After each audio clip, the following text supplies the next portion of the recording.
Sir आपका नाम? मेरा नाम अनुराग मिश्रा है। यहाँ पे आप सभी ने पिटिशन डाला था, राइट? आप सभी की ओर से पिटिशन डाला गया, क्या मतलब एक्सपेक्टेशन है कि यहाँ पे क्या?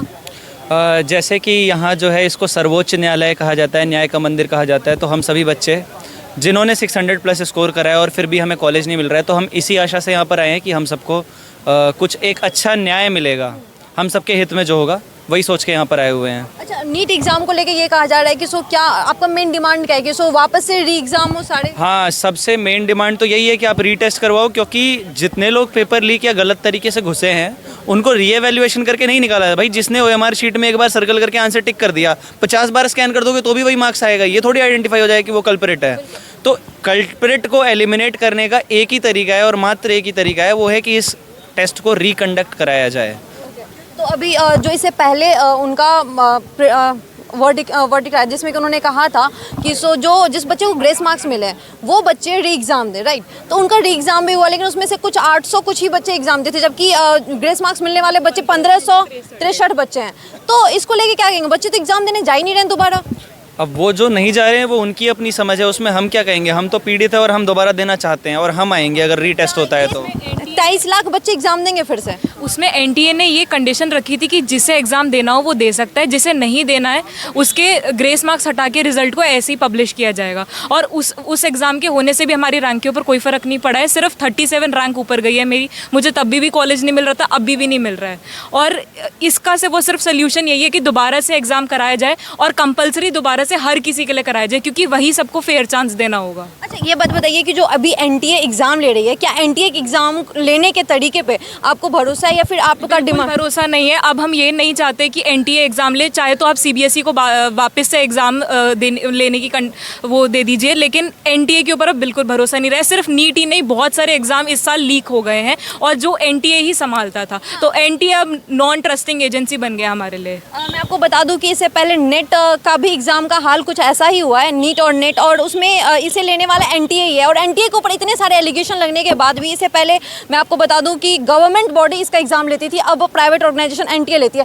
सर क्या कहेंगे इस पर अभी जो इस पूरा मामला? हाँ, मेरा मानना है कि सुप्रीम कोर्ट जो है सभी बातों को अब जब शुरुआत से अब तक की जितनी भी बातें हुई हैं, जो 24,000 बच्चों को एंट्री 9-10 अप्रैल को हुई थी, उनको भी ध्यान में रखा जाएगा। जो पेपर लीक वाला मामला है, जो 718, 719 नंबर आए हैं, जो इंटरनल सेटिंग्स हुई हैं, सभी बातों को ध्यान में रख के आज उनका मतलब डिसीजन के लिए सभी बातों को देखना चाहिए, ताकि और ये भी सोचना चाहिए कि किसी बच्चे के पास आखिरी मौका है, सिर्फ उसे अगले बार देने का चांस नहीं है, तो शायद उसका सपना मर जाएगा अगर वो अगली बार पेपर नहीं दे पाएगा। तो सभी बातों को अब तक जितने मतलब इरेगुलरिटीज़ हुई हैं, सभी को ध्यान में रख के डिसीजन लेना चाहिए। अच्छा, वर्डिक्ट में अगर मान लीजिए ऐसा आता है कि 23 लाख बच्चे का जो स्कोर पहले से आया है वही रहेगा, तो फिर क्या होगा आगे? आप लोग का क्या प्लान है? हम लोग तो चाहते हैं कि ऐसा ना है, क्योंकि जैसा कि अभी स्टूडेंट ने बताया कि जिसने जो चीटिंग करके अगर ओएमआर फिल की है तो चाहे दोबारा उसको चेक करेंगे, रिजल्ट तो वही रहेगा, तो ये अनफेयर रहेगा। और हमें उम्मीद है कि सीजीआई सर ऐसा अनफेयर नहीं करेंगे, वो बच्चों के हित में डिसीजन देंगे। अच्छा, एनटीए को मतलब हटाने की बात तो सब बच्चे कर ही रहे हैं, लेकिन अगर एनटीए ना हटाई जाए, एनटीए को वही रखा जाए, तो क्या एनटीए का जो लेने का तरीका एग्जाम, जैसे कि अभी पेपर और पेन पे हो रहा है, तो क्या इसे अपडेट करना चाहिए या फिर कुछ इस तरह से? एक्चुअली कुछ एग्ज़ाम्स ऐसे थे जो कंप्यूटराइज्ड होते थे, पहले ऑनलाइन होते थे, वो पेन पेपर मोड पर लाए, यानी कि ये ऑलरेडी प्लान कर चुके हैं कि करप्शन करनी ही है। तो अगर एनटीए को सबसे पहले तो ये एग्ज़ाम्स एनटीए के द्वारा ना कराए जाए और एनटीए के द्वारा भी कराए जाए, जो उसमें लोग हैं उनकी पहले सीबीआई जांच कराई जाए। सीबीआई जांच हो रही है एग्ज़ाम लीक की, उन लोगों के ऊपर भी सीबीआई बिठानी चाहिए इन लोगों को, क्योंकि उनमें भी काफ़ी लोग ऐसे होंगे जो इस चीज़ में मिले हुए होंगे। अच्छा, एक बात बताइए मैम आपसे, ये कि जो एनटीए में कहा जा रहा है कि एक प्राइवेट ऑर्गेनाइजेशन है, खास करके वहाँ पे जितने स्टाफ होने चाहिए इतने बड़े बड़े एग्जाम कंडक्ट करवाने के लिए, उतने स्टाफ भी नहीं है, क्या कहेंगे? ये प्राइवेट ऑर्गेनाइजेशन नहीं है, गवर्नमेंट ऑर्गेनाइजेशन है, नेशनल टेस्टिंग एजेंसी है, गवर्नमेंट ऑर्गेनाइजेशन है। I am sorry. फिर एनटीए जिस दिन सुबोध जी को भारत सरकार ने जिस दिन उसको हटाया, उस दिन ये प्रूव हो गया कि एनटीए ने बहुत बड़े लेवल पे भ्रष्टाचार हुआ है। दूसरी बात, ये बच्चे ने बिल्कुल सही कहा कि सीबीआई जांच या ईओयू जांच जो है वो पेपर लीक की हो रही है, पर जो इंटरनल सेटिंग ओएमआर में हुई है, जिससे 25-30 हज़ार जो रैंक है शिफ्ट हुई है, उसके बारे में कोई भी बात नहीं कर रहा। मैं कह रहा हूँ एनटीए में तकरीबन 30 से 35 हज़ार बच्चों की ओएमआर में इंटरनल सेटिंग हुई है। पिछली बार जो बच्चा 620 लाके 10,000 रैंक पे था, इस बार 660 लाके वो 40,000 रैंक पे कैसे है मैडम, मुझे बताइए। 520 से 620 का कोई डिफरेंस नहीं आया पिछली बार और इस बार के रिजल्ट में, बट 620 से 720 में 35 से 40 हज़ार बच्चे बीच में घुस गए हैं। एनटीए में बहुत बड़े लेवल पे भ्रष्टाचार हुआ है, सीबीआई जांच करे, और ये जो भी भ्रष्टाचारी लोग हैं ऑफिशियल, क्योंकि आप समझिए पैसे के दम पे आप लाखों लोगों के सपनों को बेच रहे हो। आप मुझे बताइए मैडम, ऐसे पैसे के रसूखदार अगर डॉक्टर बन जाएंगे और 16-16 घंटे किसान का बच्चा पढ़ने वाला डॉक्टर नहीं बनेगा, तो ऐसा आदमी 6 साल बाद अगर मोदी जी का और अमित शाह जी और राहुल गांधी का इलाज करेगा, तो बताइएगा कौन कराएगा इलाज? आप मुझे बताइए, क्या आप ऐसे डॉक्टर से इलाज कराना चाहेंगी जो पैसे के दम पे डॉक्टर बन रहा है? मैं इन बच्चों को, बेचारों को पिछले 25 दिन से देख रहा हूँ।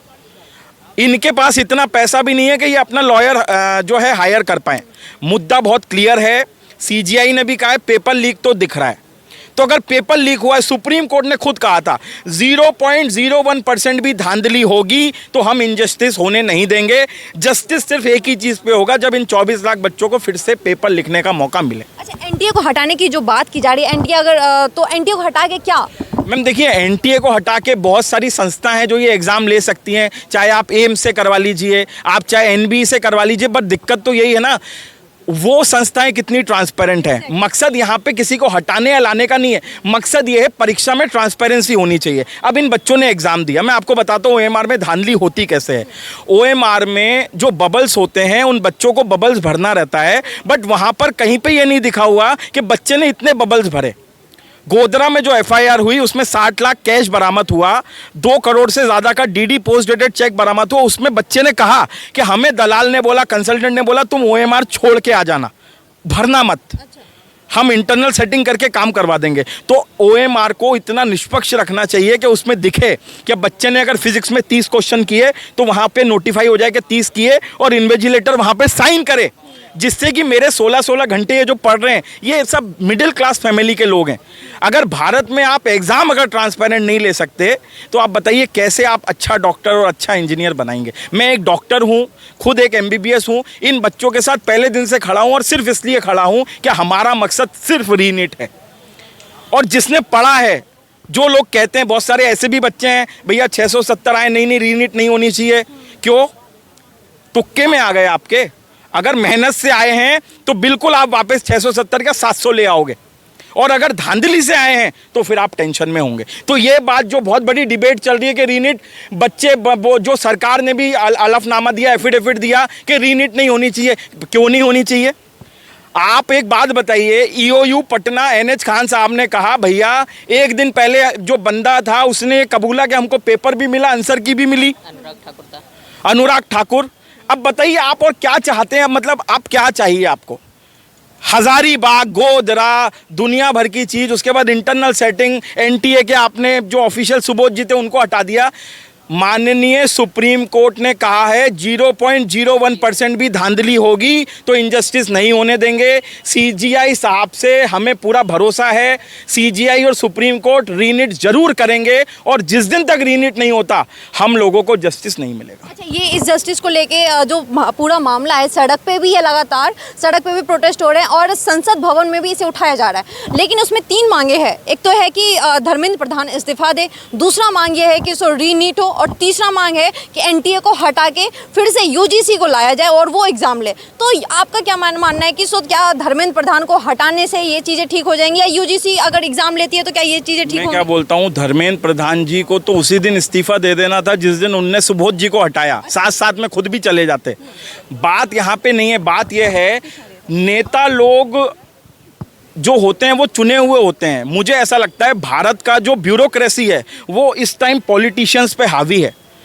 जो अफसरशाही है ना वो नेताओं को चला रही है, नेता लोग अफसरशाही को नहीं चला रहे। और जहाँ पर ब्यूरोक्रेसी स्ट्रांग होगी और अगर अनएजुकेटेड लोग आगे आएंगे तो हमारे देश का कभी कल्याण नहीं होगा। एनटीए के जो भ्रष्ट अफसर हैं उन पे गाज कब गिरेगी?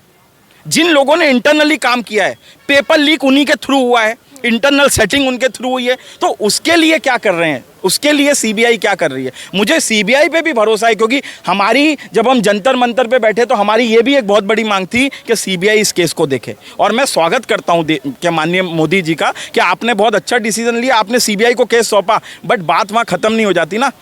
आप एक बात बताइए, परीक्षा पे चर्चा आप कर रहे हैं बट परिणाम पे चर्चा कोई भी नहीं कर रहा। आप एक बात बताइए, इन फैमिलीज को देखिए, इन बच्चों को देखिए, इनका दोष क्या है? इनका दोष बस ये है कि इनने सोच लिया मुझे अपने बच्चे को डॉक्टर बनाना है और इनके पास नहीं है करोड़ों रुपए। ये बच्चे को 2 साल 3 साल, या ऐसी बच्चे हैं जो 4-4 साल से ड्रॉप ली हुई हैं मैम। पहली बार 300 आया, फिर 400 आया, 500 आया, 600 आया, ग्रेजुअली मेहनत करके बढ़ रही हैं। और इस बार तो 720 मार्क्स लाने वाले बच्चे भी एम्स में एडमिशन नहीं ले सकते। बिल्कुल बिल्कुल, तो यही बात है, बस इसको हम यही कंक्लूड करेंगे, रीनीट हो, उससे हमारा इंसाफ हो। That's all. मैम आपका नाम? मेरा नाम सीमा है। आप क्या? गुड़गांव से। मैंने एग्ज़ाम दिया था। अच्छा, गुड़िया ने एग्जाम दिया था। क्या नाम है उसका? निधि। 621 मार्क्स आ रहा है उसका, दूसरा अटैम्प्ट था उसका, और हमें उम्मीद थी कि हो जाएगा, पर हमें बाद में पता चला कि पेपर ही लीक हो गया था। तो हम उस दिन से ही कभी एनटीए ऑफिस, तो कभी जंतर मंतर, तो कभी मंत्री जी, शिक्षा मंत्री हैं जो उनके घर पे, तब से ही हम 1 महीने से ऊपर हो गया हमें शायद, हम तब से ही घूम रहे हैं कि रीनीट हो जाए। तो आज हम सुप्रीम कोर्ट में इसीलिए आए हैं कि हमें यहाँ न्याय मिलेगा और दोबारा एग्ज़ाम होगा। अच्छा, अगर यहाँ पे वापस से ऐसी बातें कही गई कि 123 लाख बच्चे का जो पहले स्कोर था वही रहेगा, कुछ भी चेंज नहीं होगा? उससे तो कोई फ़र्क नहीं पड़ने वाला। अभी 1563 बच्चों का जो एग्ज़ाम हुआ था उससे भी कोई ज़्यादा फ़र्क नहीं पड़ा। 50 मेरी बेटी की रैंक बढ़ के आई है, उससे कोई फ़र्क नहीं पड़ेगा।